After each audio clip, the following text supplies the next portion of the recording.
Welcome, everybody, to Nightcap Candid Cafe Conversations. I, of course, am Maria. Today, I have a coffee cup that's full of hot tea, and I also have with me some great company. B.F. Walters. Who is a hot tea? What? Hot tea? What? Fresh, No, fresh off the presses from... This doesn't hit the same after 2 weeks of being I haven't been in the gym in a while, so it's kind of like the little like. It's like I'm here, but I'm tired. But I'm here, but I'm tired. Yeah, I'm like wait. You know, that's it's like the SpongeBob SquarePants. You got to just inflate them again. Mm-hmm. Yeah. Mm-hmm. Yep. And then you punch me, it makes that little noise. Yeah, right. 100%. Well, thank you first and foremost for hanging out and deciding to spend a small amount of your time talking to myself and just chilling and chatting. Welcome back to the world of the less ill.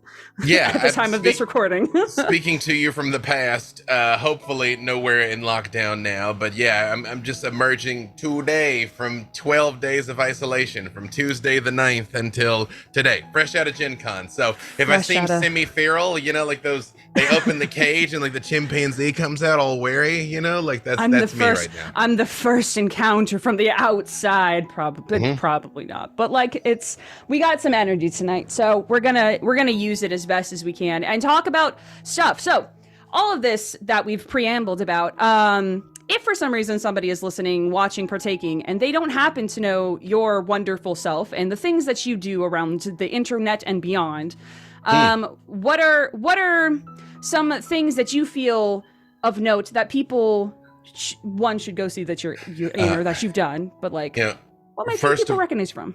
First of all, thank you for joining us from 2009. Hopefully your journey was, not too terribly difficult to get here. No. Yeah. Let's see. All over the place. I do a lot of Dungeons & Dragons content, a lot of Vampire the Masquerade content, probably best known as Baron Victor Temple from Vampire the Masquerade LA by Night, the Dungeon Master for Invitation to Party, the first ever D&D show on television on G4. Ran D&D for the cast of Stranger Things. If you haven't seen that one shot, it is up on the YouTubages.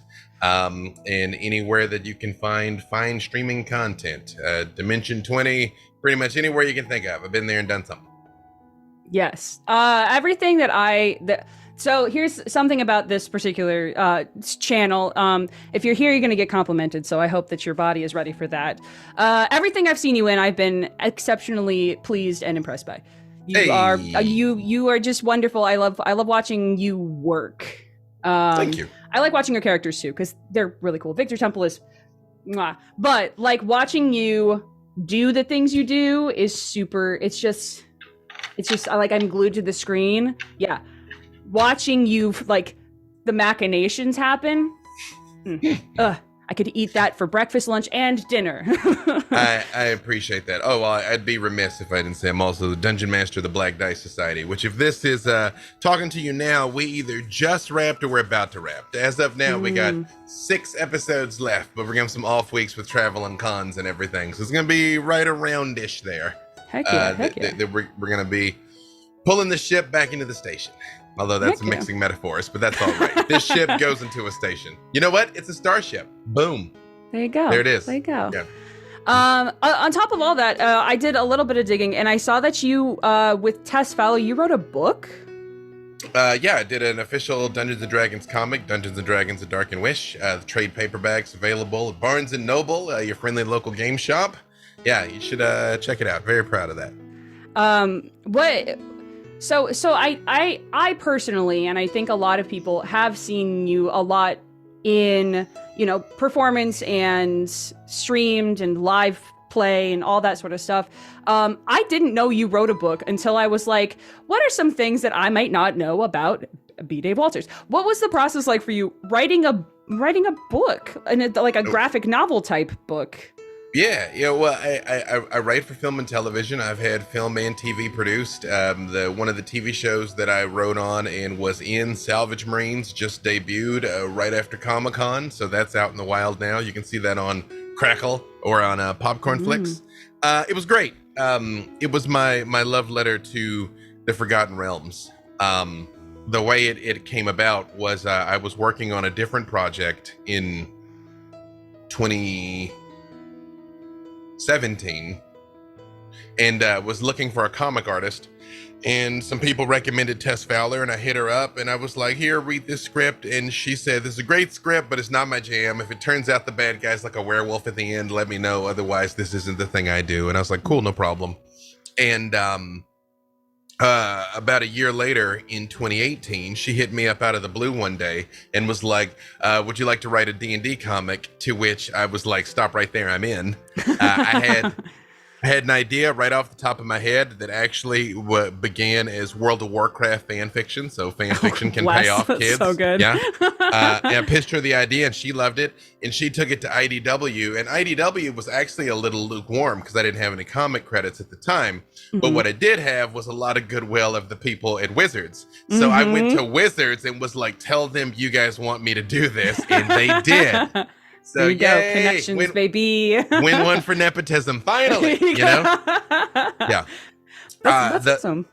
The process was actually very long, very intricate, because what we know now and didn't know at the time is Tess was literally dying of cancer. Oof. So at the time, she was just like, I don't feel well. I'm just tired all the time. And, you know, we're all like, yeah, none of us feel well. We're all tired all the time type thing. Yeah. Even she was kind of like, I'll be all right. I'll be all right. I'll be all right. And turns out, you know, she was really gravely ill, about as sick as it gets. But we didn't know that. So we hit all sorts of delays. You know, some of it was her health. Some of it was just industry stuff. This was all pre-pandemic, but we still hit just every bottleneck you could hit. Basically, we did. Sure. So the 5 issues took probably 18 months to actually like hit the shelves. Wow. But now they're out and you can buy the trade and you can experience the whole story from start to finish. Yeah. That's so cool. And it's something, because you've been involved in a lot of TTRPG stuff in general for a what feels like a long time. Time is weird for me. It's just like a kind of a jumble of like alphabet soup. But it feels like since I've known of TTRPGs, which admittedly has only been from like 2010, 11-ish, I've basically seen you from like, I guess 2015 is when I really was like into it. I've kind of seen you everywhere. So is that something that's like just been in you for a while? I started doing internet content in 2009. I started doing this kind of content in like 2017. But it's really only kind of been a thing since like 2015-ish. I mean, we're kind of at the end of the beginning, I think. We're kind of at the end of the first act of the streaming world. I got my start with Ask Your Black Geek Friend, and they didn't know that I played games. They knew me as a host. But I knew I'd been playing games since before literally most of them had been born. So I was like, I just need a shot. And the Cheer D20 in December 2017 was my first time playing on stream. We played Vampire. It was Jason Carl's first time ever running a game on stream as well. I went all in. I did the costume, I did the voice, I did dressed all up and everything because I just wanted to show them what I was capable of. And after that, everybody saw it. And then, you know, it was gig after gig and started doing my own stuff after that. Yeah. So it's been a fun ride. I agree with you. I reject linear time and all the other lies of the Jedi. Yes. Well, I mean, this show is indicative of time is just a construct because we're coming at you from the past, but it's the future, but it's the present. You know what we're saying? True. All of it, all at the same time. Speaking of things that don't really hold to time, I want to talk about things that perhaps you have enjoyed in the past, in the present, and potentially will in the future. Specifically, I would like to go through a list of favorites with you to kind of get a little bit of an icebreaker before we talk about some meatier things. So, list of favorites. First thing, if you had one, favorite childhood TV show or movie, if you had to choose, or movie if you want to choose both. I was just telling you that, you know, I saw Jurassic Park 16 times in the theaters, so that's hard to top. But I think if I had to pick something in terms of being formative, probably Return of the Jedi, because that was the first story. That was the first movie I ever saw in theaters, was Return of the Jedi. And Star Wars has had such a lasting and meaningful and formative impact on my life and worldview as a proud Sith American. So yeah, probably have to go with that. Okay. Awesome. Well, okay, then to pivot to present time, current favorite TV show. I'll be specific. because there's tons of good movies, but I want to know what, if you're watching like stream TV or anything like that, what's a current favorite for you? I really enjoyed Miss Marvel. I really enjoyed Miss Marvel. Any big points that stood out to you? I like the fact that it did diversity and inclusion without it being like pandering. You could tell that these were people that this was their cultural context and backdrop, and as it was portrayed as such. Not something that was like bolted on, that clearly was just trying for virtue signaling. I really enjoyed that.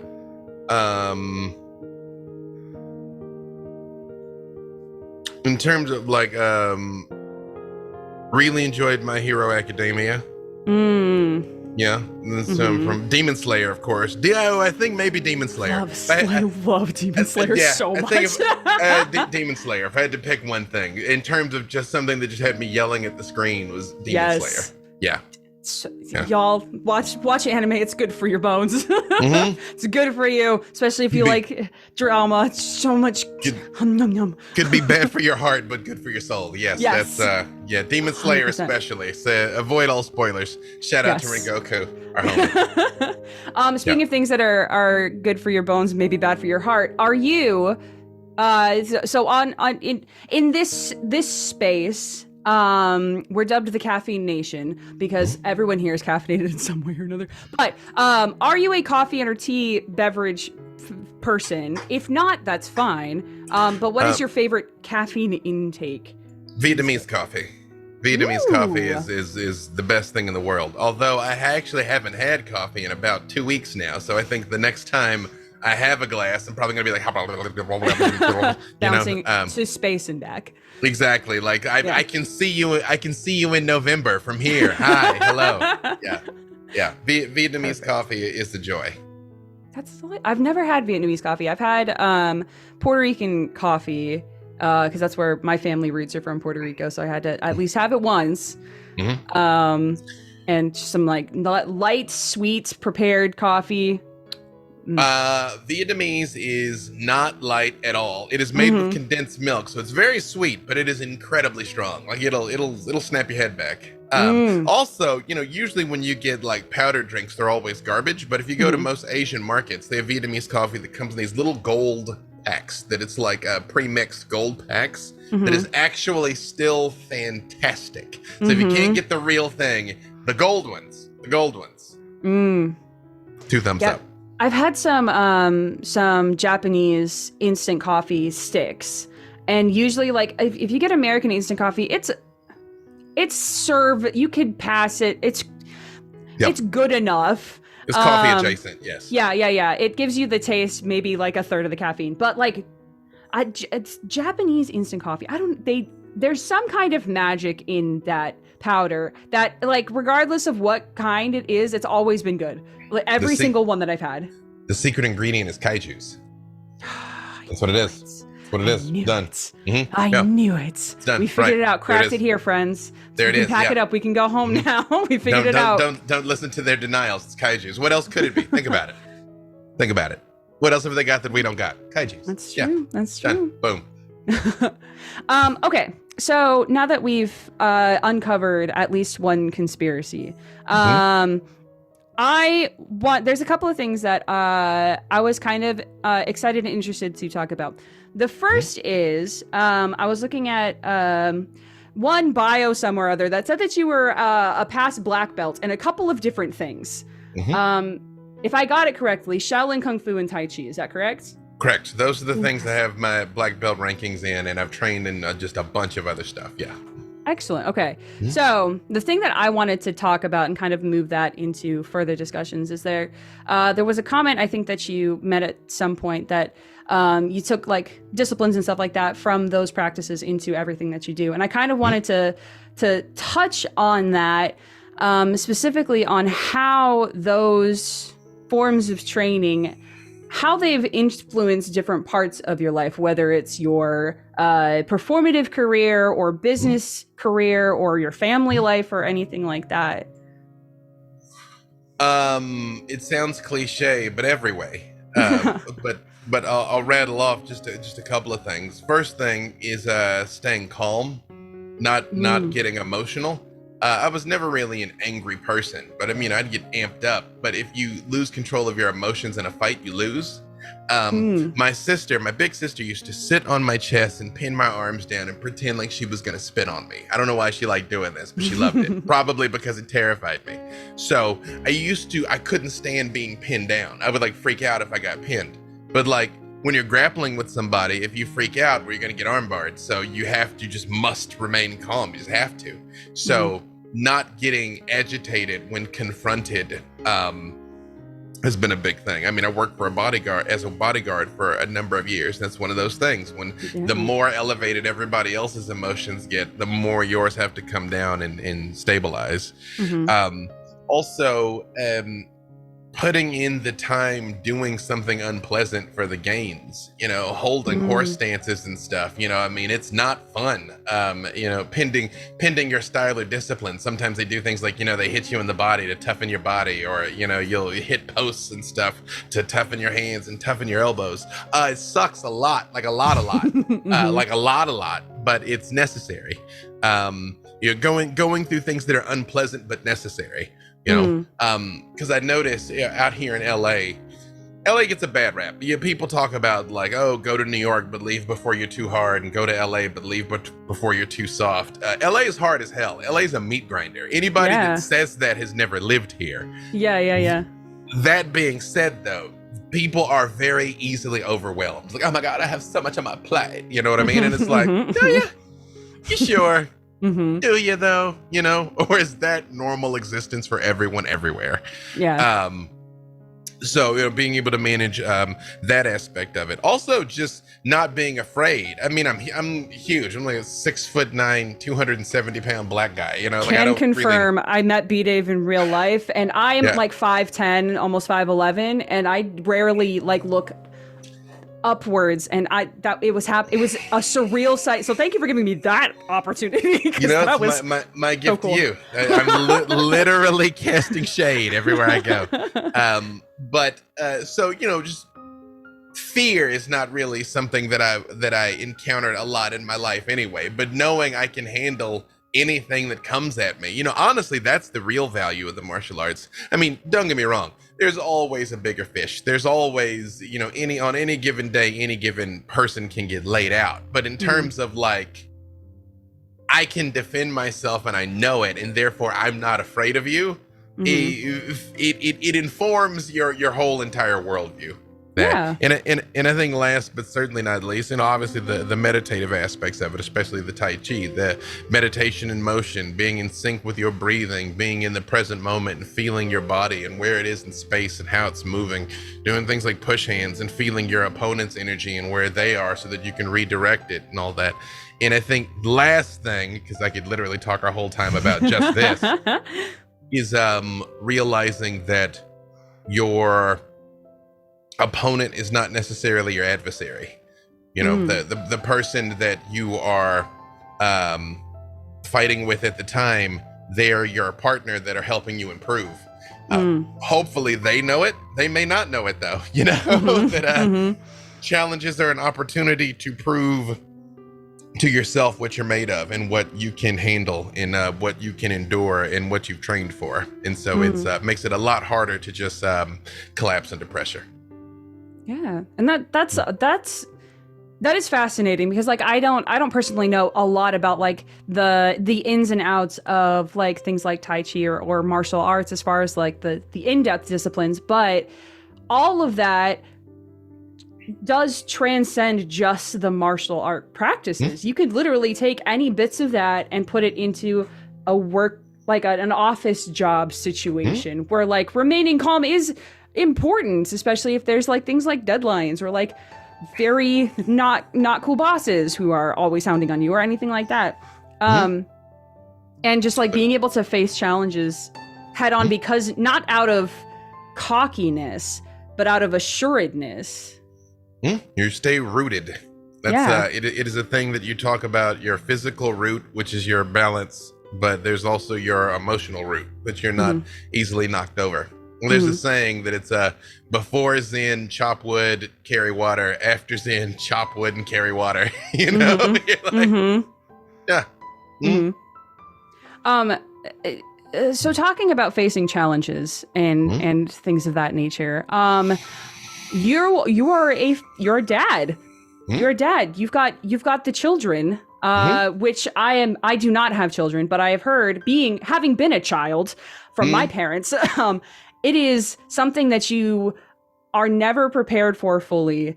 And that always can surprise you. So what about I'd love for, if you would like to brag on your kids, by all means do so, however you would like to. I would never stop you from doing that. But how has being a dad affected or enhanced parts of your life, like your creative endeavors, your business endeavors, your leisure time, all of the things? My what? Yeah. Well, two girls, they're 11 and 14. They are the best parts of me, chopped in half. So everything I need to pass on to this world is in the two of them now. If I were struck dead by Zeus today, so be it. It's great. You know, I think good parents versus bad parents, because it is the hardest job that you have no training for. Oftentimes you haven't had a good example. Unfortunately, not everybody has.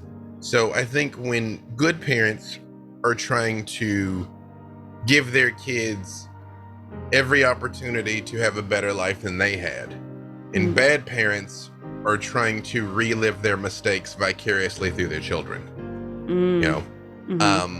So, you know, again, with them being 11 and 14, I talk to them now. I'm like, what do you want to do? Yeah, you don't have to decide your entire life when you're 11, but obviously if you're telling me like, well, I want to go into art, then it's like, great, then you should be practicing your art every day. You know, what school do you want to go to? Let's find out what the entrance requirements are. Let's start preparing you now to make sure that you can manifest that, understanding that any day between here and there, you can say, I don't want to do that anymore. Now I want to be a spot welder or whatever, you know, but you shift focus then. Yeah, exactly. But if you don't know to where you're sailing, no wind is favorable, you know? So that's the number one thing that I'm always trying to tell them. I just make a point that, obviously my schedule's very hectic. Part of the reason why I moved to this place is I have this studio.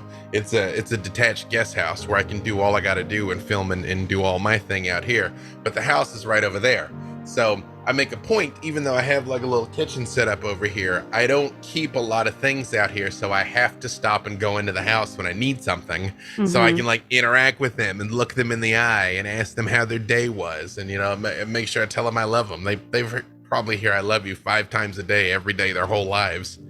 You know, whenever they want to talk, even though I'm busy, I'll always make a point that I'll stop and I will look them in the eye and be like, you know, I'm in the middle of something. Is this really important, or can we talk about it later? You know, and they'll say it's important, or yes, we talk about it later. And I'm like, great. And they always get a hug. They always get an I love you. And then I get back to it, because that takes 15 seconds. You know, but back to the martial arts thing you were talking about, being able to, again, by nature, I don't really get flustered. Like, I'm just kind of chill by birth, you know, but also chill by conscious practice and, you know, years of meditation too. It's so one tries, you know.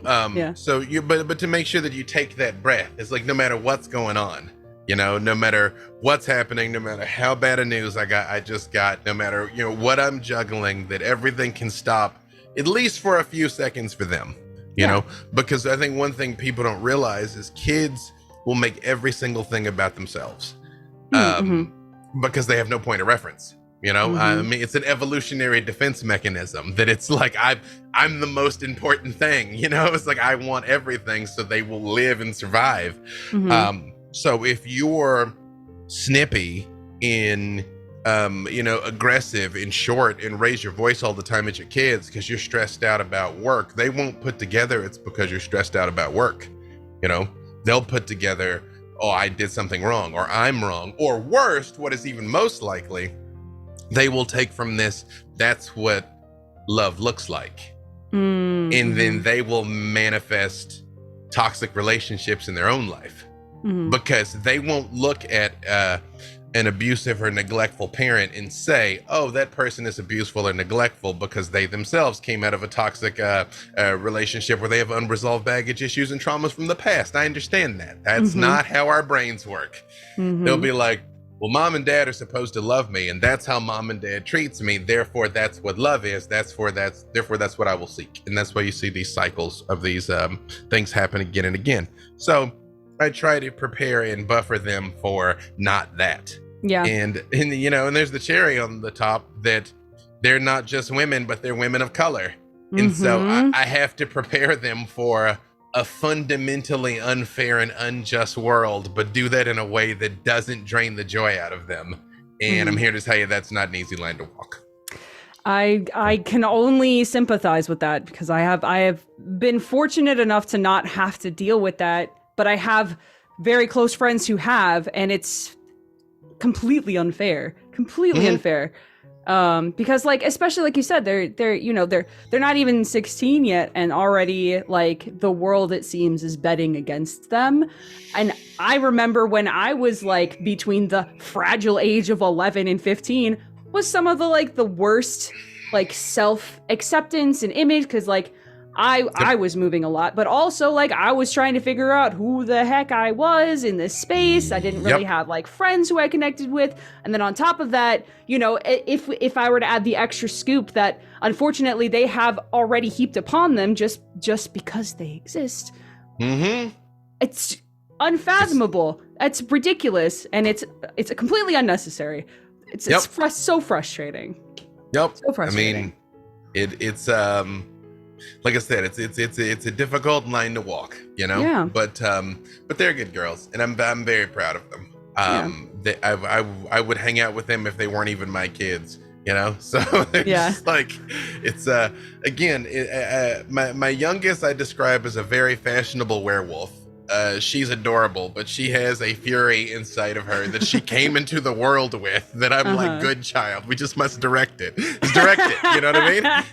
Just know when you need that and when you don't, you know. I'm like, put it back in here. But when it's time, let that shit out. You know? Exactly. Yeah. And my oldest is a very bohemian. She's the artist. She's very, you know, that I'm like, do your thing, man. It's fine. Yeah. So yeah, it's good times. It's good times. Do recommend if a person's pondering having kids, you don't have to, but if you're thinking about it, do it. Do it. It's a lot of fun. It for the future that potentially is for your children, it seems that they are getting a very good foundation set up, because I cannot claim to know you personally. However, in this very small time that we have chatted, I feel excited about your kids' future, because I know, based on what we've talked about, they're good hands. They're in good, strong, tall hands. The thing that I try and impart upon them, that I try and impart upon everyone, is the things you want to do can be done. You know, the things I want to do, I do. And I don't wait for permission. I just go after it. And I by no means achieve 100% of every single thing I try, because no one does. You'll hit 1 out of 100 shots. You compensate by taking 10,000 shots. That's what I've tried to show them. That when I have a goal or an ambition or an intent, I manifest it, and they can too, and you can too. So there you go. I am really this is gonna feel like comes on everything. That particular statement means a lot right here in this literal day that we're recording this, because like in this moment, I'm going through a lot of like, what am I doing with myself? You know, what am I doing with everything? And it's really took me, literally in that time you were talking, I stepped out of me and was like, you're sitting here, chatting with one of the people that you respect above like a lot of other people because of the things that you're able to do. I thought you and individuals like yourself were untouchable. Turns out, everyone, they're just people who want to do cool things too. Yeah. Prick us, do we not bleed? Yes. Yes. Right. So this is me saying to me and also to you, y'all, it's not unattainable. You can do the things that you just need that little kernel of like, I can. And it turns out you can't. It turns out we're capable of so many things, y'all. Wild. Wild human beings. Who'd have thought? Who'd have thought? These weird little monkeys can do all this stuff. Yep. Speaking of the things that we do, specifically TTRPGs, because when I tell you I love TTRPGs, everyone who's watched this show by this point knows I'm obsessed with TTRPGs. A lot of good content out there right now. We're gonna chat about that. But the first thing I want to chat about though is because you play in a lot of like productions and things of that nature. I assume that you have, at least in the past, also played on chill downtime. So in all of the things that you've ever done, played TTRPG systems, etc., what have been some of your favorites and why? Either played or run, because you do run fantastic shows as well. What are some of the favorite game systems? Not necessarily shows, but if they are shows, great. But what are some of the favorite game systems that you played or run in your... Battle Lords of the 23rd Century. My favorite game. Battle Lords. Favorite game. It's I've Aliens. Never heard of that. No one ever has. It's Aliens meets the Fifth Element. The 6th edition just came out 2 years ago. I did a stream to help them relaunch the 6th edition. I love it. Battle Lords of the 23rd Century. That's my favorite game. I say, being dyed-in-the-wool D&D and vampire person. And there's plenty of room in my heart for those things, but can't recommend Battle Lords highly enough. Wow. What kind of like? Because I've literally never even breathed of it. What kind of a system? What does it do? How does it work? What is it? Tell me more. I need to know. So the system, it is not a very elegant system all the time because it is trying to simulate a lot of things at once. For the most part, it's a percentile system, and you want to roll under the number. In extremely broad strokes. That's the way it works. Your character, you're basically a space marine. You're basically aliens, right? Okay. Where you have a job and you get sent on missions. As you get experience points, your skills increase and you earn more money on the missions, which you buy better equipment. So if you play it over a long enough period of time, the game can, it doesn't have to, but it can scale up from a very street level, fighting with knives in back alleys to giant robot power armor and spaceship battles and stuff. If you stick with it long enough, or I mean, like any game, you could just start at that point if you wanted it, where you're already at that level, which I like. One of my favorite things about it too is, although your skills go up, there's your personal hit points and things don't. So getting shot in the face is just as lethal at level 50 as it is at level 1. Hopefully you got armor and stuff, so by the time you get shot in the face, but it's like, because that's one of the things that always bugs me about D&D, and I understand it, is that you can get hit in the face with an axe and be fine. You can not only get hit in the face with an axe and be fine, you can get hit in the face with an axe, go to bed, and wake up the next day and be perfectly fine. Just good, you know what I Everything's mean? good, like, yeah. Right, you know what I mean? Like, only the last hit point matters. And I get it, because I mean, there's been versions of the game and versions of other games where that really mattered, and there was kind of this like slow descent, and that's actually not necessarily that exciting either. Where it's pretty well-known territory in fighting games and things like that. You don't actually want to have your performance inhibited until you lose. You want to fight to the last second. So I get it. The Battle Lords also has some incredibly unique races. Like, they have a race called the Scissorak, which are big cats, like literally, like lions, but they're like 9-foot lions, but they're intelligent. They're just lions, not anthropomorphic lions. They're Just like lions. lions. Yeah. So like take a lion, make it 9 feet tall, but wrap it in power armor and put a tank turret on its back. Like that's what Scissorak are, you know? Which is just I love that. I love it so much. Yeah. Just yeah, there's a race called the Fintari, which they have heads, they kind of look like the Predator, but they have tentacles. They don't have arms, they have tentacles. Okay. But they eat people, but they're in an alliance with people, and everybody knows what this is, type thing. And they're gonna like, you know, and you're like, if we don't tell them, then maybe it'll be cool. Maybe it'll be fine. I know. You're like, bro, be cool, bro, be cool, bro, be cool. You know, there's a race called the Eridani, which are very similar to the Klingons, but they're like space samurai. But like they have an ability where they can just not die. You know what I mean? Like you're on 0 hit points, and it's like I'm not done fighting. Actually, give me 5 minutes. Just give me exactly. 5 more minutes. You're like hit me with a stim pack in the next 30 seconds because I'm not done killing things with my like laser sword. You know, like all kinds of stuff like that. It's just really great, and it ranges again from very street level to almost any sci-fi experience you're trying to simulate. You can.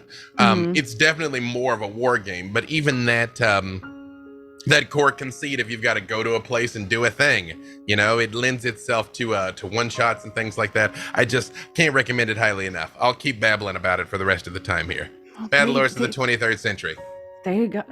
Learn something new every day, and today it's that this game exists, and I do need to know. I do need to find it and figure it out someday. I did a force shot for it. It is up on Q Times on YouTube. If you Google B. Dave Walters and Battlelords, I'm sure you can see it. Because what we did for it was I jumped them ahead like quite a lot in between each episode, so you could get an idea of it. So they start as like grunts. And by the end, it is like ship to ship combat, you know, 0G breaches and power armor and stuff. It just was fascinating. So good. So good. So moving to other things, specifically about TTRPGs. Because you've been, as we've already established, you've been in the TTRPG space. At least the online space, I should say, basically since the online TTRPG space started pretty quick, pretty early. Yeah, pretty early. Yeah, I was there when the Deep Magic was written. That's true. A lot of people, myself included, didn't really get started on the online TTRPG space, at least in my circles, till about 2019. That's when I think the cherry had been popped, and everybody was seeing it in its fullness for not the first time, but for like its big audience at that point. And I'd like to know kind of your insights on how you see specifically that period of time, because you got into it before the renaissance of the 2019 era, as I like to call it. How was it for you seeing it from start off, you know, in this kind of strange liminal space, and then all of a sudden seem to like skyrocket what felt like overnight, but I know it wasn't overnight. Yeah, no, I try to be sensitive to this because I know during the time of the pandemic was a very difficult time for a lot of people. You know, in quite frankly, a lot of people lost their lives. In the quarantine was hard. You know, being apart from each other was hard. You know, there's an argument that I always make is that human beings are fundamentally good. And one of the things that I mean, individuals can be twisted, of course, but you know, per capita, the average person is good. And one of the things that I always point to is, what is the worst punishment we can inflict on each other? The worst thing a human being can do to another human being: solitary confinement. In the worst prisons, keeping you away from the worst people is still the most damaging thing you can do to a human. And then it happened to all of us. And I think, you know, in 10 years or so, we will have some new psychological diagnoses like, you know, quarantine isolation syndrome or something, whatever it's going to be called, of the ways this affected us, especially younger people. With that being said, quarantine was great for me and for content creators because everyone was home. Mm-hmm. And it just so happened I started ramping up creating stuff that, like, literally when lockdown was announced, I was like, hey, here's like 40 hours of content that you can enjoy for free. So there you go. Enjoy. So, you know, a lot of my stuff took off during this time. You know, it's been wild and improbable. None of us knew this was going to happen at all. I think if you told me 10 years ago that not only was playing games online going to be a thing, I wasn't going to say that I wouldn't have believed I would do it. I absolutely would have believed I would do it. But if you told me that it was a thing, I wouldn't have believed it. Because, I mean, I grew up during the satanic panic, you know, when these things were dangerous, and then when it was just lame, you know. So to have it be, it's still not mainstream, but, you know, mainstream adjacent. I don't know what's the next street over from mainstream. It's getting close with like stuff like Stranger Things being a giant and like deeply rooted in like things like Dungeons and Dragons. I feel like it's really, and like the Dungeons and Dragons movie coming out soon with like big name actors and stuff. I feel like it's like on that weird precipice of like it could become like actually mainstream soon. I told those kids that it's like what they're playing was basically my life. Slightly fewer monsters, but only slightly. Otherwise, that basically was my existence. What they're doing on Stranger Things. Yeah. Well, that's it's been great, and I've been happy to see. You know, it's funny because I think if not for the satanic panic, this wouldn't be happening. Because making D&D forbidden is what kept it going. Otherwise it would have just been like Monopoly. There's no Monopoly subculture. Like, I mean, we all own it and play it on occasion, but it just would be another thing, you know. But it wouldn't have become this deep defining pastime for so many people otherwise. So again, thank you, religious nuts, for making all this possible. You did it, despite everything. You did it. the best thing about it is they're trying it again, and I'm like, okay, dude, all right. There's a lot louder people now. People aren't afraid now. It's not gonna work like you think. It didn't work like you thought last time. It's definitely not gonna work like you think now. It's not gonna work. It ain't working. Yeah. So it's been a good time, and it's been the Wild West. And like I said, I think we're nearing the end of Act 1. I think we're starting to see some institutions emerge that, barring the unforeseen, will last. I mean, I've been behind the scenes with basically every operation, and I know their strengths and weaknesses. And most of the ones with calamitous weaknesses are already gone, though. You know, so now it's kind of to the point that it's like there's almost a critical mass of fandom that, as long as content is still coming out in good faith, you know, there will be the people that are there to consume it. You know what I mean? Like, you know, your critical roles, your Dimension 20s will remain as long as they want to, you know, within reason, of course, you know.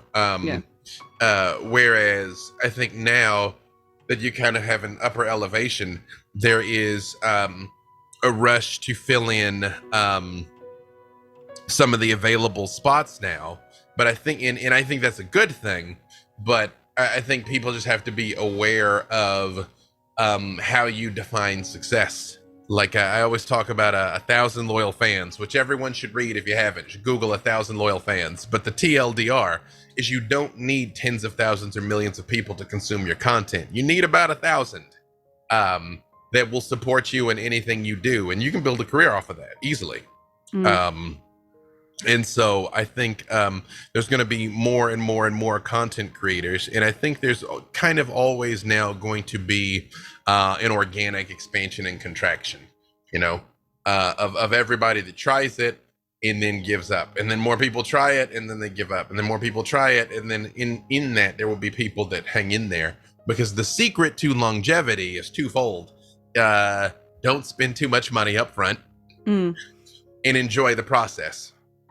Because it's going to take as long as it takes, and quite frankly, it's going to take longer than you think. So, but you have to be able to enjoy that while you're doing it. Because then you'll look up one day and be like, oh, whoa, I'm actually enjoying some success with this, you know. But if you get into it thinking, I want to be famous, I want to, you know, I want everybody to know who I am, I want to play at the biggest tables with the biggest names. I know people that walked in the door like that, and I'm like, you're not gonna make it, and they didn't. So all things that are worth doing are worth waiting for is the long and short of something that I heard a while ago. And it's something that I struggle with because I'm very presently focused. It's kind of challenging for me to plan for and think about future things because it's just kind of like a strange foggy blur. But it is always a good reminder, and I always need to keep reminding myself and have other people reminding me that, like, you're doing stuff now that doesn't feel like it's doing things, but that's because it's going to be doing things in the future. You just can't see it right now. But that doesn't mean what you're doing right now isn't worth it. You plant a seed, you don't keep digging it up to see if it's growing or not. Yeah. And it's hard. You know? It's very hard to trust that the process is going, if you're putting the good intention into it and you're not trying to rush it, which again, preaching to myself here, then it's going to grow into something maybe different than what you thought, but it will probably grow into something. I just had this conversation with somebody who's really struggling with, you know, do I want to keep doing this? Where am I going? What's next? You know, somebody who's had some success. And the unfortunate thing that I had to tell them was, you have absolutely no control over whether or not you become this huge thing. None. You know, none. All you can do is trying to create things that you're proud of as often as possible, understanding that some days will be better than others, that your best will look different every day. It's more about, all the way back to the martial arts question that you posed to me, you know, this is an Act 1 callback. The work you're doing today, the reps you're putting in today are for you. It may or may not manifest externally. I can promise you, if you don't put in these reps, it won't manifest externally. That I can tell you. But, you know, you may or may not ever have a red letter ticker tape day, but you will become a person that you're proud of, which is the only thing that actually matters. And your work will touch people. If it's 1 or if it's 1,000 or if it's millions, that doesn't matter. It'll touch people. That's what's important. If something you created makes the burden of existence, which is especially burdensome here in the darkest timeline, just a little bit lighter for a little while, what more noble contribution to the species is there? That is such a good reminder. That is so good. Thank you for that. Because, like, it's things that you like, that I can't say you, things that I think about that I just forget that, like, because you so caught up in the momentary, like, blah of, like, am I good enough? Am I doing enough? Is what I'm doing worth it? All of that sort of things. Seeing external success from other people who have been doing things less time than you feels bad. And it feels like you're not doing anything, but really it's focusing too much on what other people are doing instead of seeing the actual true goodness that you are producing. It might not be as, like, flashy or public. You have absolutely no control over somebody else's journey, man. You know? It's all you can do is yours, and there's times the doors will open for you, and there's times the doors will close for you, and there's times the doors will open for other people and will close for other people. And the reality is too, it's easy to think just because it seems like somebody came out of nowhere. I can tell you, I believe in all kinds of weird stuff. You know, ghosts, Bigfoot, Loch Ness Monster, give me all of it. I believe in all kinds of weird stuff. But there's only two things I can tell you for certain do not exist. The overnight success and the self-made person. Everything takes time. Everyone has help. Even if it was just the person that diapered your bottom when you couldn't walk, you know? I had one person that really tried to argue with me that it was like, no one ever helped me ever. And I'm like, well, that must have been real rough feeding yourself when you were 2 months old. What are you talking about? You know what I mean? Like it's, you know, that you're telling me no teacher anywhere ever had a kind word for you ever? You know, no coach anywhere ever had a kind word for you. Even they accepted you as a student. You know, I'm being vague because I don't want you to know who the person was that told me this. But you know, everyone has help. You know, and when the time comes, be that help for someone else. You know. Yeah, because it's the small things that inevitably they feel so insignificant. But that small thing can have the biggest impact on someone if they see it at the right time. Yeah, it's all small things. Everything is small things. Yeah, you know, and I tell people, dude, I think the people that have the most longevity in this space, you know, issuing the disclaimer, this whole thing's 5 years old, but there's still people that, you know, you used to see all the time that you don't anymore. Never lose track of the fact that we're playing freaking games for money, man. That's wild. You know? That's wild. Like, I'm like, what? I get to make believe and you pay me for it? In exchange. You know, I will make believe and you will send me legal tender. Okay. My service for your goods. Thank you. Right. My make believe is perceived as a service? Great. Awesome. Sign me up. I'm gonna just sit over here and do weird voices and you give me money. Yeah.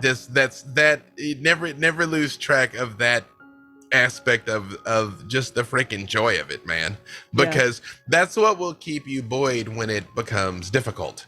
And there's times it will become difficult, you know. There's times that you won't feel like it, or you won't be feeling terribly inspired, or you know, you don't feel well. Like, I took one day off the Black Dice Society, like half the cast had COVID, so that first Thursday we didn't do it, but we did it what was now 3 days ago, where I wasn't 100, you know, none of us were, but we hit it as hard as we could and the best that we could, you know, because the show must go on.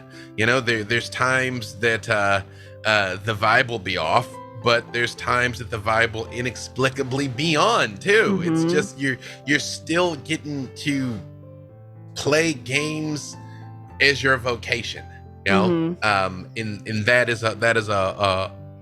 is now and ever will be a blessing. God willing, if I'm doing this 10 years from now, I hope I'm still saying this. And if you hear me saying something different, please feel free to correct me. I hope this lasts. I hope it keeps going, and whatever it turns into, because like things are always changing and evolving, and you know, adjusting to society. So it's probably gonna look it looks different. 5 years and things have already changed. You know, it's just completely drastic, specifically just in this space. But you know, society in whole is just very different now. If I had to wager a guess, what I think the next big thing is, we'll see more corporate money come in, but we also will very quickly see that corporate money go out. Because it's very difficult to monetize these things. Like, if somebody wanted to give me $1 million for a stream, I wouldn't take it. I'd be like, I could do 20. You know what I mean? I could build $1 million business off of that. But it's not like making movies where you can see a relatively straight line between investment and return. Right. And issuing the disclaimer, I'm also talking about Hollywood accounting and write-offs and tax credits and all. You know, I mean, there's a lot of ways to get that $1 million asterisk, back. Asterisk. Right. You know, see the footnotes type thing. in a way that does not exist in this space. That's as of now, the infrastructure that exists around the rest of entertainment, like managers and agents and auditions and all that stuff doesn't exist. I'm aware of several concerted efforts to put it into place, and it may happen. It's going to the thing that it will take is somebody that is willing to spend the money, understanding that they won't turn a profit for years, but they want it. It's worth making the investment because they can see the longer term. But I guarantee you, when it came out how much money Critical Role was making on Twitch, there was a lot of meetings and a lot of offices that next day. And then now seeing how much The Legend of Vox Machina is making, you know, that's people are going to want a slice of that apple. It's just going to be harder to get sustainably than they think. Yeah, that makes sense. Yeah, for sure. Because it's a tricky thing too, because unlike from my perspective at least, there's so much in the TTRPG industry. There's the big heavy hitters. You've got like D&D, you've got Pathfinder, you've got the big players. But there are so many incredible games like the Battle Lords, or, you know, like the Alice is Missing, or like Mothership, or all of these systems that don't get to see the light of day, that I feel like it's really all it's going to take is like a couple different things to shift, and the floodgates are going to open and more people are going to realize that it's not just 2 or 3 big systems. There's so much more to touch and play. There's a weird striation going on where a lot of Critical Role's fans, the majority of Critical Role's fans, don't watch anything else and aren't even aware that anything else exists. You know, Call of Cthulhu shot up to the second biggest game out there when CR did their one shot. So there is an awareness issue that is problematic. I debate this all the time with you know, the influencers in the space. And at least one prominent person is adamant that everybody who is going to watch streaming is watching streaming right now, and I wholeheartedly disagree. Most people still don't even. You just look at even. Not just TTRPGs, look at Twitch. Let's look at somebody having significant success. Like, I mean, I don't even know what Ninja's numbers are right now, but let's just say they got having 2 million concurrent viewers on Twitch would be monstrous success. Monstrous success. Any show on network television would be canceled instantly if it had 2 million viewers. That's nothing. Yeah. You know? It's for the weird random thing that's on ABC at 7 o'clock on Tuesday, you know, is pulling bigger numbers than that. So the human beings still want stories. They still want entertainment. So it's not that everybody who's going to do this has done it. Everybody who has heard about it so far is doing it. But I'll tell you a strange thing. One thing that I run into all the time in Hollywood is, like, for instance, I've heard 3 or 4 different times that zombies are over. No more zombie movies. And then 6 months later, a zombie movie comes out that makes $1 gajillion because there's just a certain itch that zombies scratch that people always want. It's the infection. It's a zombie infection that we all have. Maybe, you know, like we've lived it now. You know what I mean? I don't know if zombie movies are going to hit different. But, you know, I heard the same thing of vampires. You know, then I'm like, vampires are done. Vampires are over. And then another vampire movie comes out. It's just, it scratches a certain itch.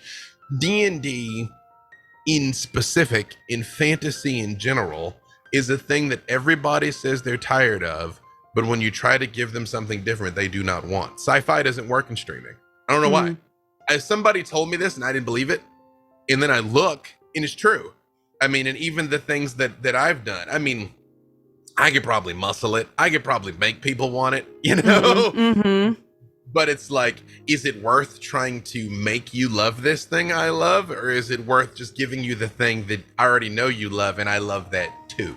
You know? And I truly don't know why. What it is about the nature of science fiction storytelling that does not lend itself to long form episodic story. At least it hasn't yet, you know? So like I said, and I spend a lot of time thinking about these things. Mm-hmm. Everybody loves Star Wars. There's no big Star Wars streams. Mm-hmm. People enjoy playing games like Cyberpunk, and I mean, maybe it's I don't know if it's just we're conditioned that D&D was first. That Sword and Sandal is just the way you do that. Mm-hmm. And that's just our default assumption. It's like watching Canadian football, which is just different enough from the NFL to be weird. You know what I mean? You're like, why are they doing that? Stop it. Yeah. Which works in that niche, but will never, ever, ever, ever match the NFL. I don't know. Yeah, it is kind of strange to think about, because like I'm currently in one fantasy Pathfinder actual play like streamed thing, and then I'm also in one about the Expanse TTRPG, which they're so drastically different as far as theme goes, and I wonder if it is because a lot of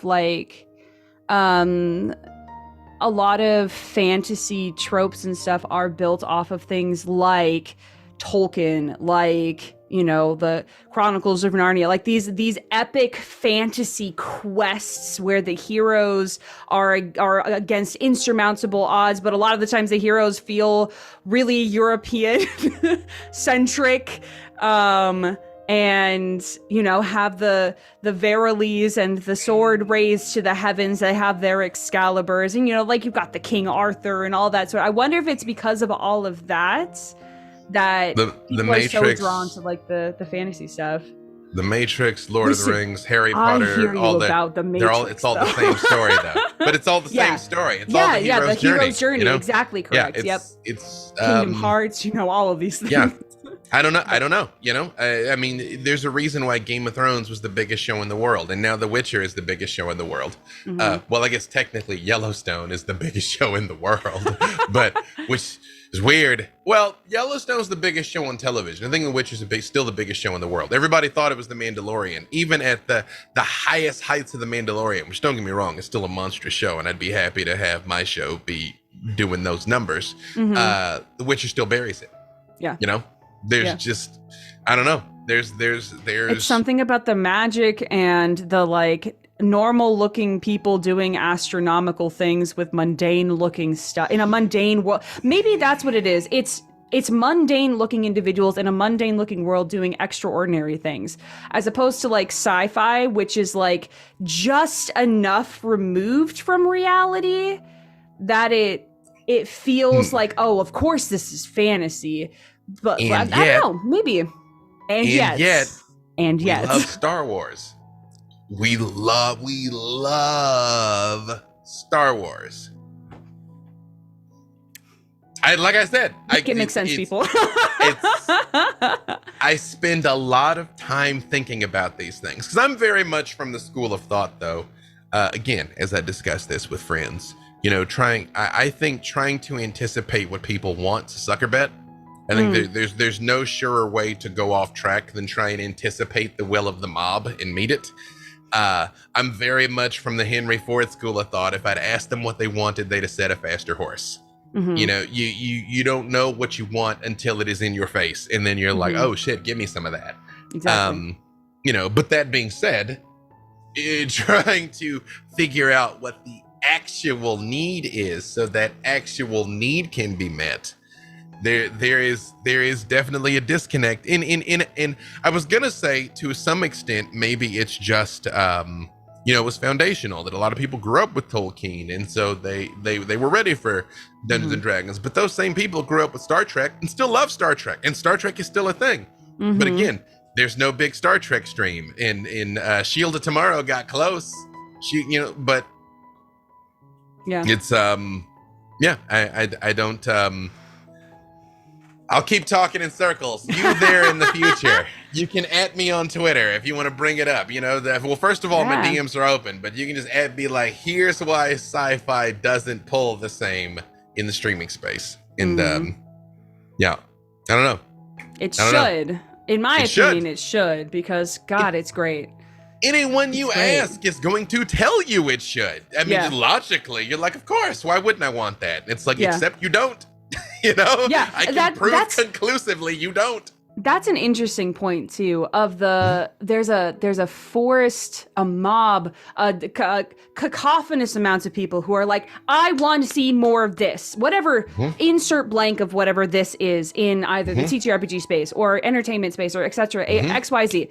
So many people are like, I want to see this, and then you're like, all right, here you go, and then they don't support it. Yep, they don't support it. If you asked them what they wanted, they would have said a faster horse. Yep. Which is it's baffling. It's baffling to me. You know, not to just make you feel hopeless. Please, dear listener who is writing along with us here. The defense against that is creating the truest and most authentic thing that you can. You know, that if you got a Starfinder story that you just must tell, do it. Just understand innately, at least initially, it's not going to have the same legs a D&D campaign is. Even though everybody laments not needing D&D campaign number 575, there's still 576 showing up. Yep. And it's almost certainly going to outperform Starfinder campaign 3. But if that is the story that you must tell, and you can take your table and your viewers on a grand and immersive and emotionally gripping journey that is going to elicit an emotional reaction, because that is all your job as a storyteller is to do, is elicit an emotional reaction, then you should do that thing. Just think back to what I was saying about the 1,000 loyal fans, about the fact that you don't need some huge thing, that if you're like, we're gonna be the next Critical Role, you might. Statistically speaking, it's improbable. Engage your expectations accordingly. Yeah. With everything that you have said has been delightful. This has been wonderful. A couple of things I wanna ask is about the TTRPG space, specifically about TTRPGs in the community space and games at large, and what it's doing in culture, in society, and like on the internet space. What do you feel that TTRPGs brings to the world at large, and then, you know, more condensed into the, you know, the everyday? What sort of things do you think that, like, what sort of things do you feel TTRPGs bring that, like, other entertainment, because you have had experience in a large swath of entertainment industries in various different forms, but what specifically about TTRPGs, whether a home game or like a Dimension 20 Critical Role thing, what do you think about TTRPGs? What do you think that they bring to the world that other entertainment industries don't? When I first explained this pastime to people who've never played these things, I always ask them the same question. What's your favorite book? What's your favorite TV show? What's your favorite movie? What's your favorite video game? How would you like to live it? That's what TTRPGs bring. Our minds, the way we are wired, can't tell the difference between something that is real or vividly imagined. And I can prove this conclusively, and you don't have to say it out loud because I'm not trying to be explicit with you all right now, but you can think of a fantasy that you've had and vividly visualize it, and your body will react physiologically. It doesn't know the difference. Just as a side note, this is why worry is so insidious, that you literally do to yourself now all of the negative consequences of whatever is going to happen. So when we play these games, when we have these adventures, when we slay these monsters, when we have fun with our friends, in our mind, in every way that matters, it's real. When you think back to some of your best moments, the most clutch rolls where you just snatch victory from the jaws of defeat, that rush you feel in every way that matters is real in a way that movies don't give you. Sporting events come close because you just feel like you're an extension of the team, but it's still not the same. as you actually did it. That's what TTRPGs have to offer. For me, for my money, and I'm always giving this speech, is storytelling is what makes humans human. I mean, in the fullness of time, when we find out what crows and elephants and dolphins are saying to each other, they might be telling stories also. But as of now, at this exact moment, we're the only ones that can sit around a fire and talk about the labors of Hercules and take real, meaningful, actionable insight about life from that, which is why, we're so hungry for these things, and why the hero's journey keeps coming up again and again and again and again, because that journey into individuation is the path that every single one of us are on. But there's few things as fulfilling as, when Captain America catches Mjolnir and people in this theater lose their mind. Yep. Everybody, we want that so bad. And, in that case, it took 10 years and $2 billion to build up to a moment. Whereas at your table, you just sit around with your friends and a handful of dice, you can get that same thing. Yeah. And you can tell stories that are like simple and impactful and meaningful, or you can tell these epic, expansive, there was one game that I played called Our Traveling Home, which is a GM-less game. You play it with 4 to 5 people, and you essentially retell the story of Howl's Moving Castle, which is a Studio Ghibli movie.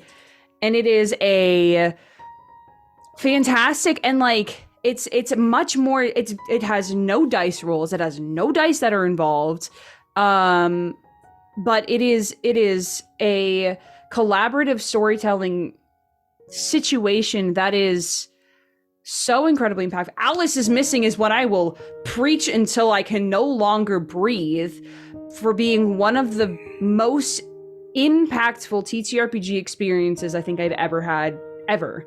And without anything other than writing words to each other. I was fortunate to have Spencer Stark run Alice is Missing for me. There's a one shot. It's up on YouTube. Yeah, it's Spencer. It's me. It's Mark Meir, Aki, Gina DeVivo. Is it just the 4 of us? Maybe it's just the 4 of us. I don't mean to leave anybody out on purpose. I think well, because if Spencer was in it, it would have been also Spencer. Because I think it's 5 people. Max. That was the 5. There you go. Highly recommended if you haven't seen it. Absolutely. And also, if you haven't played Alice is Missing, listen, hit me up, because I will run that for anybody who asks me. Basically, you have a group, let's go, because that is one of those games that, especially because I got to talk to Spencer earlier in this season. You should go watch that episode about it and about other things, but because of the time it came out, and it hit right when everybody was going into lockdown, and it was like the perfect kind of game that really met people where they were at, somewhat unintentionally, but perfectly, in this moment of isolation, and you can't do anything except react to what is happening to you in character, much like we as individuals could do nothing but react to what was going on around us at the time. It became even more heightened and even more meaningful. And I agree, it's the idea that I was not a teenager who was dealing with my friend missing. That was not me. However, the emotions that I was able to imbue into this character in that short amount of time, I cried so hard at the end of that first game that I played. Because it's real. It taps into the most basic part of yourself. You put yourself into characters, whether you intend to or not, to whatever degree you do or not. You give them a voice, and therefore they are part of you. That's one of the reasons why I always say that a Vampire the Masquerade, All the World of Darkness, is one of the easiest ways to get into those meaningful, emotional reactions, because D&D has what I call a lot of filters that you have to learn. especially when you've never played the game before. You're like, I'm an orc. Okay, got that. I'm a paladin. Dope, cool. I'm in Waterdeep. Waterdeep's like fantasy New York. All right. Mind flayers are attacking Waterdeep. Oh, that's bad. Mind flayers eat brains. Got it. And you're trying to keep track of all of these things that are between you and your human feelings. Where something like vampire, it's like, well, it's that world, it's that room, it's your house, your spouse is there, your next door neighbor is there, that gas station on the corner, city hall, all of it's there. Only difference is 30% of the people are monsters and so are you. Go. You know? It's like, oh. It's that immediate relatability. You don't get that in a lot of games. Or at least you got to get to it. You know, versus something like Alice is missing. You're not that teenager, but you've been a teenager. Exactly. You know? And it's not your sister missing, but maybe you've got a sister or someone who's like a sister. You know, it just so happens in the game we played, I was Alice's brother. I've played it so many times. I played like basically everyone. There was one time where I got to try out a different it was like a thing that we were trying out that I got to play someone who was related to Alice, and it is vastly different when you are playing a friend who is out of town coming into the situation, or you are playing someone who is intrinsically related to whoever it is who is missing. So much. It was so much different. I gotta tell you, and I haven't had a chance to talk to Spencer about this since the announcement. I'm not really sure how they're gonna bottle that for the TV show. I really don't know. I really don't know. I mean, I'm gonna watch. I'm looking forward to it. But yeah, I'm gonna devour it. If there are 10 fans of that show, I will be. If there is one fan of that show, I will be it. If there are no fans, I will be dead because exactly. Yeah, right. Exactly. I'm fascinated, and that's another, to kind of circle back to what we were talking about it going kind of mainstream. It's not necessarily mainstream, but it is a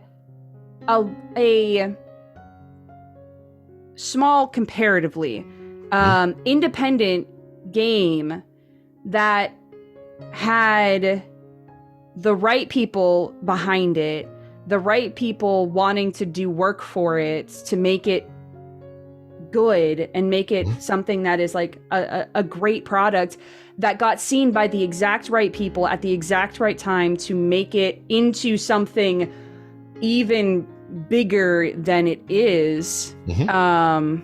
Which is like, I mean, that kind of like touches on a lot of stuff we talked about today. It's like it's timing, it is stuff that is so incredibly out of your control, but being prepared for when those moments happen is all you can do. Being prepared, and at the end of the day, he had to make the damn game. Yeah.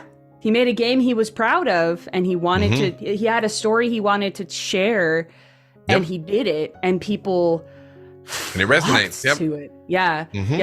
Like there's a reason it won the amount of awards that it did, because like, damn, it deserved it. Absolutely deserved it. Completely agree. In the light of everything that we've talked about today, I want to take it a little bit back, and by that I mean step a little bit out into a more hindsight view, and ask a couple of questions for you. What is one thing you're doing now that you never imagined that you would be doing? Whether it is in the TTRPG or anything else. Literally all of it. You know? It was my ambition to be a writer since the 12th grade. So I knew I would do that because I knew I'd do anything I set my mind to. Right. The TTRPG component of it, I didn't anticipate being a thing.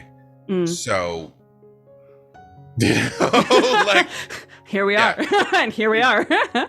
I tell people all the time, if I woke up tomorrow and it was still 2016 and the last 6 years have been a dream, I would accept it instantly. Good and bad. You know what I mean? 'Cause there's all sorts of improbable things have happened over these past few years that if I just woke up and was like, oh, yeah, okay, all right, okay. Yeah. That all lines up now. You know? Yeah. Yeah. Now we have to deal with it. We have to figure it out. Exactly. It's like, have I seen the future or no? I'm not sure, but fine, you know?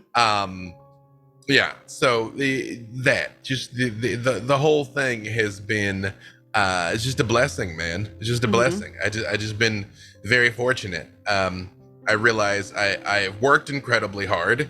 Yeah. But you know, that's luck is when preparation meets opportunity. So exactly correct. Yeah.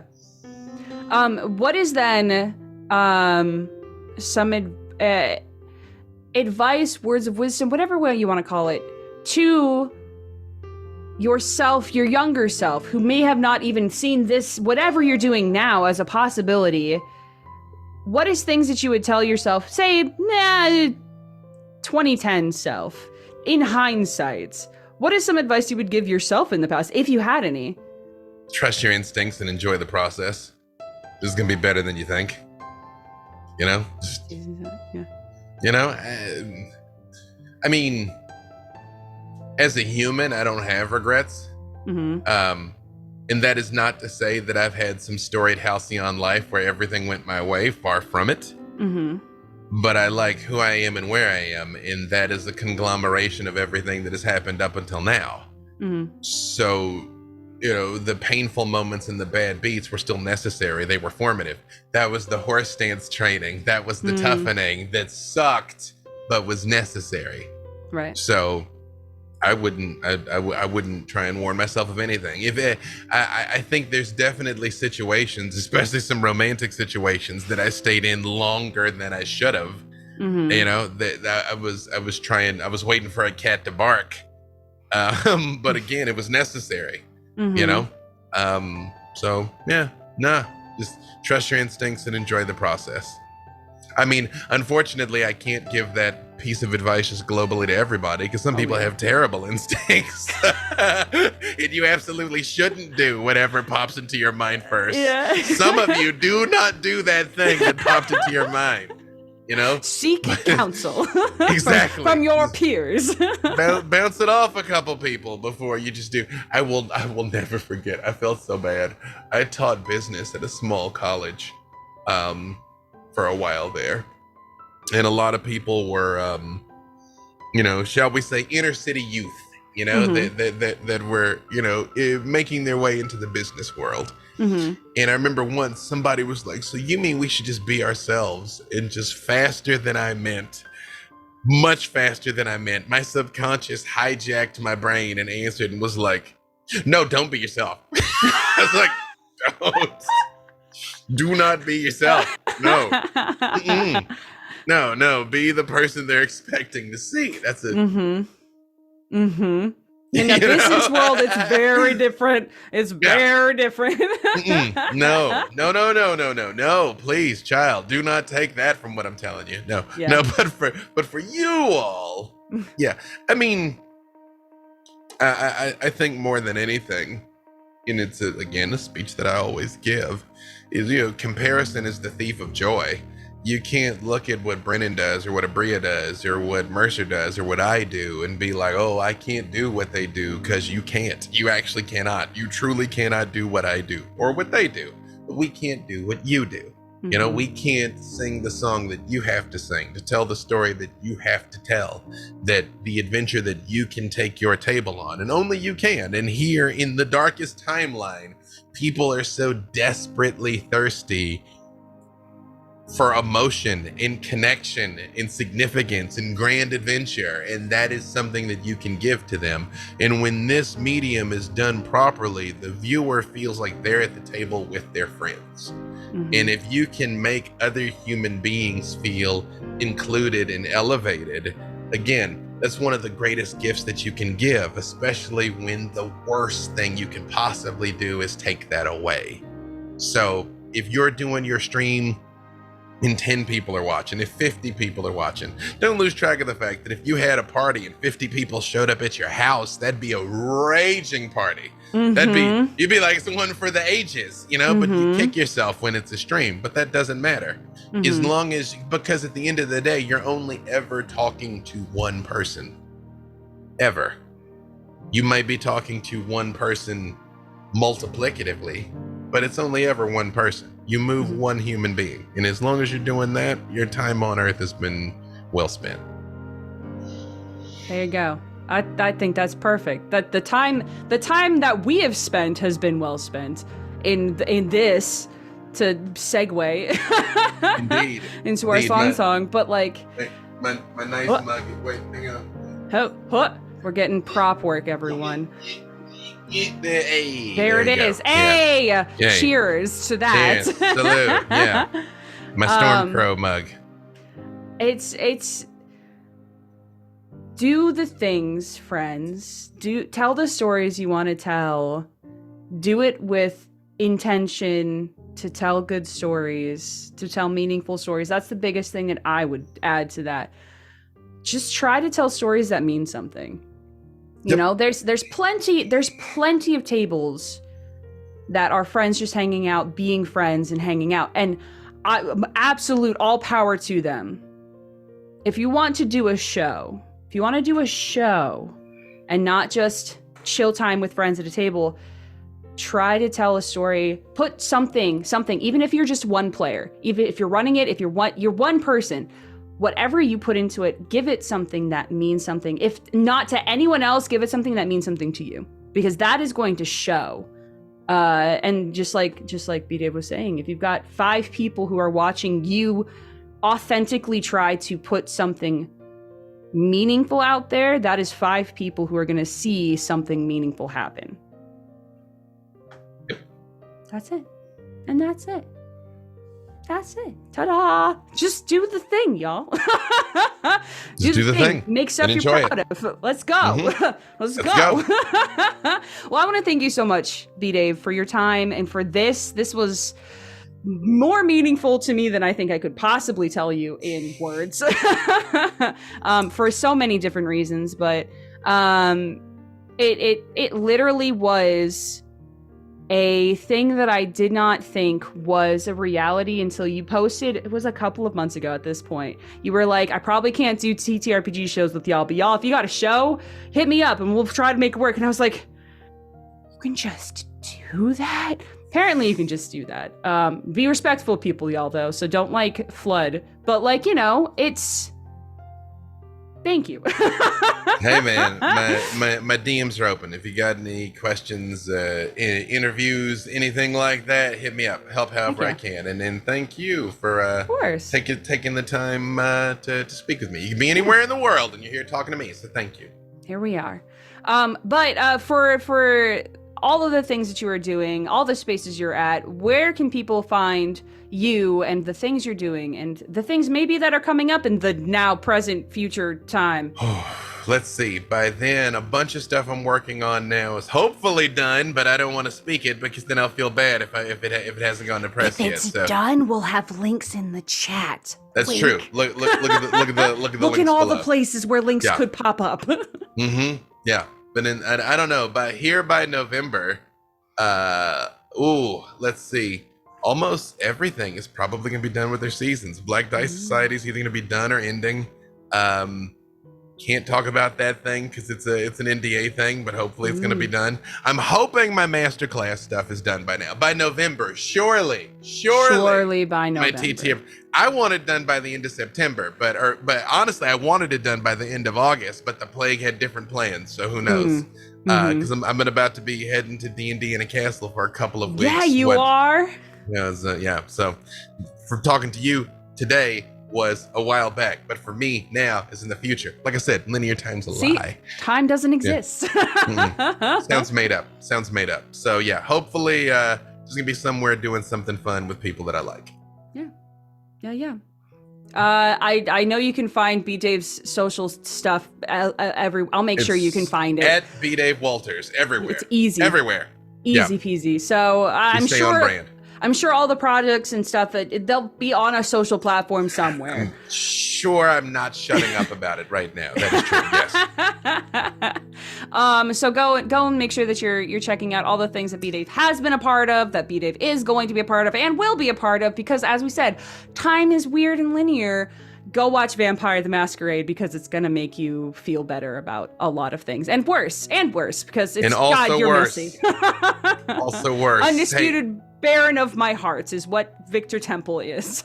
Look, I got my ring, I got the rosary, I got all my swag. Oh my God, you got everything. It's all right there. It's all right there. Again, I have to represent for the Clan of Kings. You never know. You never know. Always. You don't know who's watching. You don't know what other prince is going to be around. You don't never know. They can come at me. They take a shot, don't miss. But as always, everyone, you can find me, Happy Capster, everywhere the internet is sold. I'm loud and I'm there. This was the last episode of the season. So thanks everybody for sticking with, for all of this. Season 3, probably people seem to like this, so we'll do some more of it. Let's do that next year. Why not? But until the time, I will. Now I have to. Now it's contractually obligated. It's recorded. Now it has to happen. I said it on the internet. It must be true. B-Dave said it. It has to be true. So until the next time that we meet again, my friends, I hope that your cup is full of something delicious, warm, that you are surrounded by people who love you and support you and the things that you're doing. And I hope you have a fantastic rest of your day, night, or strange time soup that you are in, everyone. Have a great whatever it is that you're dealing with. Merry Christmas and Happy New Year. Let's go!